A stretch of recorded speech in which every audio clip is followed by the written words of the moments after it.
to trust the Lord really means there is no plan B.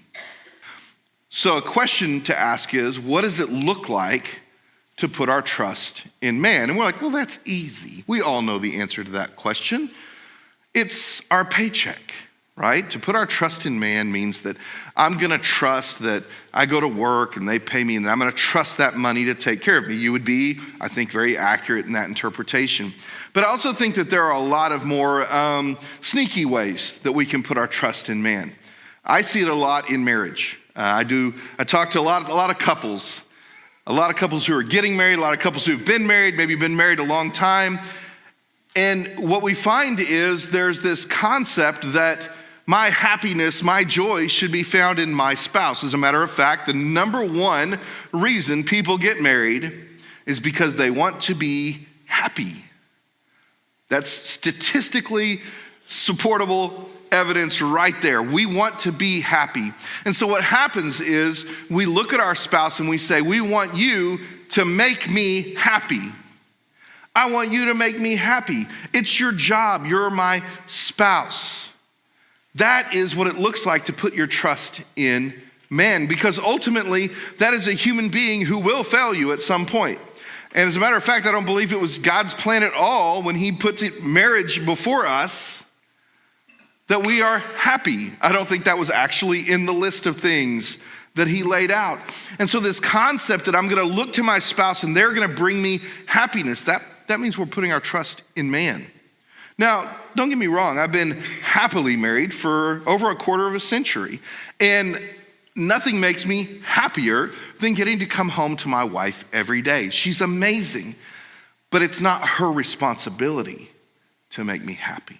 It's not her responsibility to give me fulfillment in life. That's what God does. Now, does God use her in ways that make me happy? Yes. Does God use other human beings in ways that bring joy to my life and fulfillment? Absolutely. But that's God's work, not man's work. If my trust is in man, then I will live a cursed life. What about our children? A lot of times we put our trust in our children. You say, I don't trust my children. They can't even remember to feed the dogs every day. I got to try to convince them to bathe. I don't trust them. I get it, but there is a lot in our culture that says, oh, your happiness, your joy, your purpose, your trust is in their activities and accomplishments. How they are on the baseball field, or what they make on this test, or what scholarships they can get at college. And even in our adult children, as we grow older, what accomplishments they have.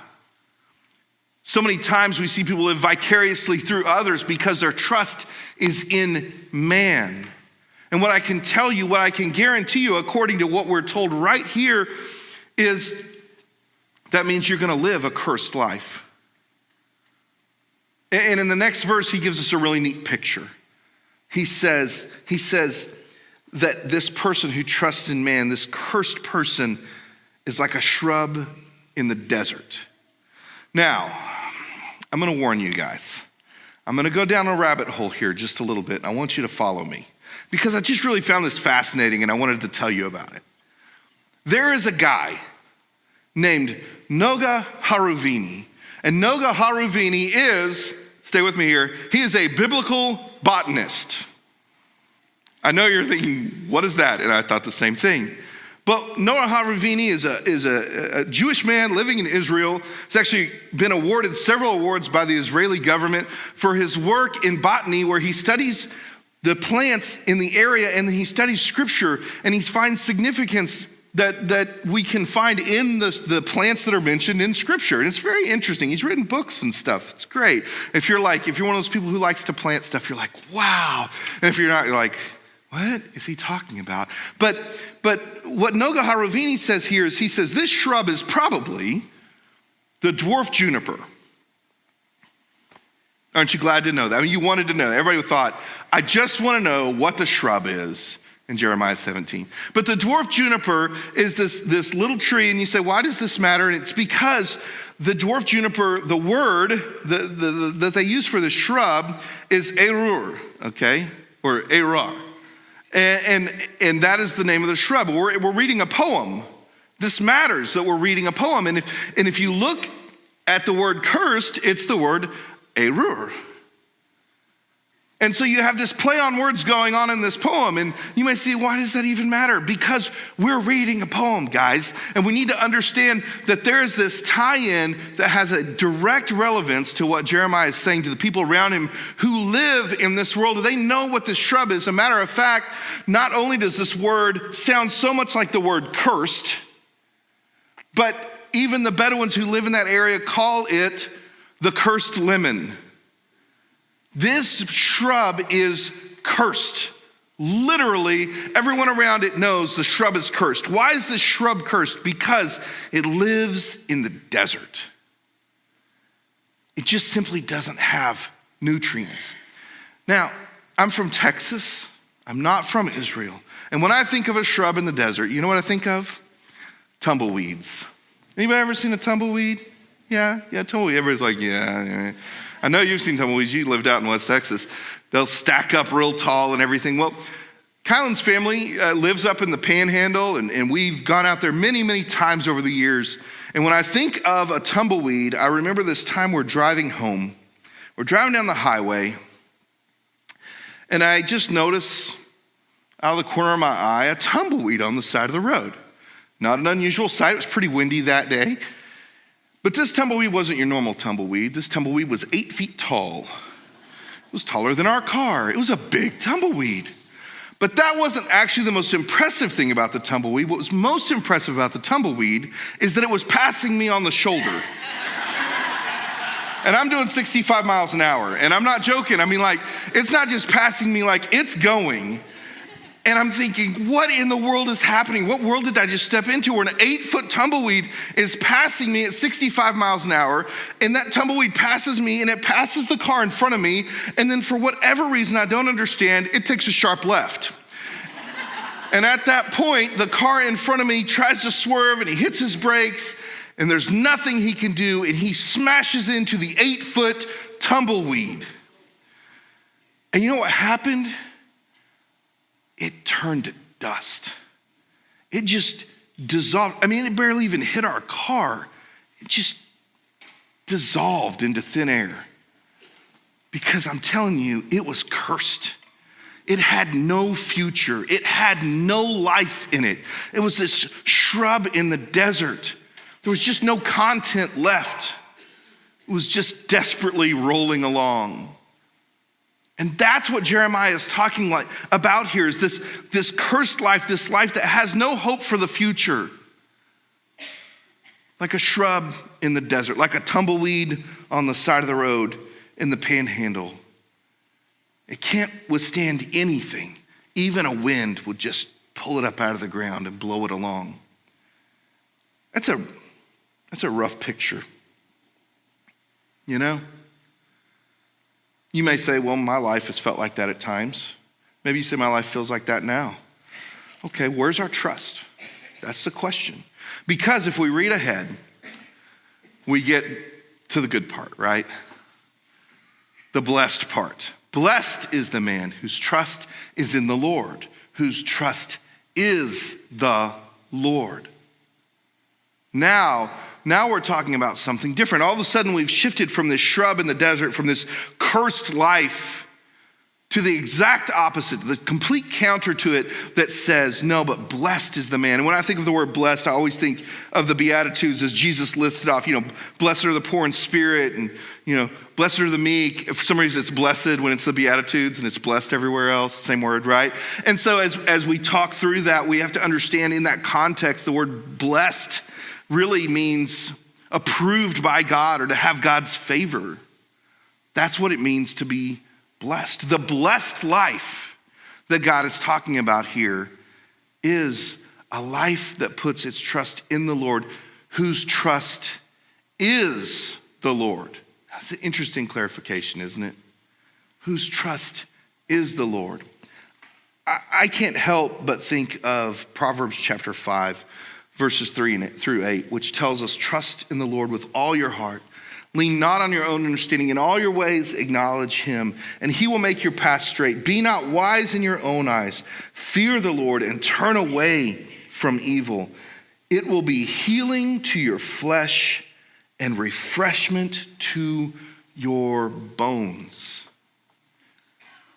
Just that statement is amazing. We as a church are, of course, praying through the concept of God breathing life into dry bones. Healing to your flesh and refreshment to your bones.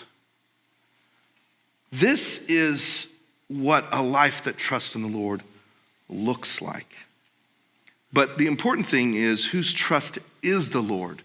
That clarification means to trust the Lord really means there is no plan B. Abednego, who stood at the fiery furnace, and the king gave him one last chance to bow down. And they said, oh, no. No, we're going to trust the Lord. Our God will save us, is what they said, right? They had this great concept, this great plan. And you're like, oh, they're trusting in God. They're showing, that they have faith in him and all that kind of stuff. No, the real trust comes in their next statement. They said, God's going to save us. And then they said, but even if he doesn't, we will still worship him. That's what trust looks like. It's not just believing that God's going to save us from a fiery furnace. It's trusting that in his wisdom and in his knowledge that if he doesn't save us from the fiery furnace, he's still God and we can still trust him.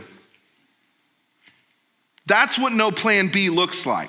It can't be, oh, well, I'm having this problem. We're going to pray about it for a month, but I'm going to work all this stuff over here, and I'm going to get all this money together, and I'm going to figure out how to fix it, and I'm going to make all this happen in my own strength in the background just in case God doesn't come through. That's not how it works.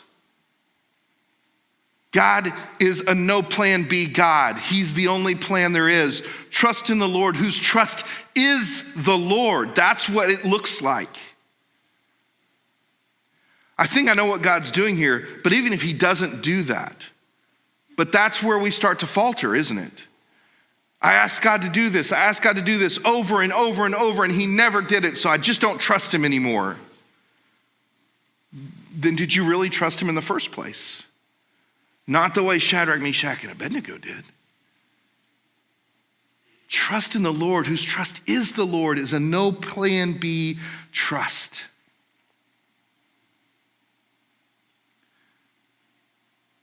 And then he gives us a different picture than the shrub in the desert. He says he's like a tree planted next to the streams, right?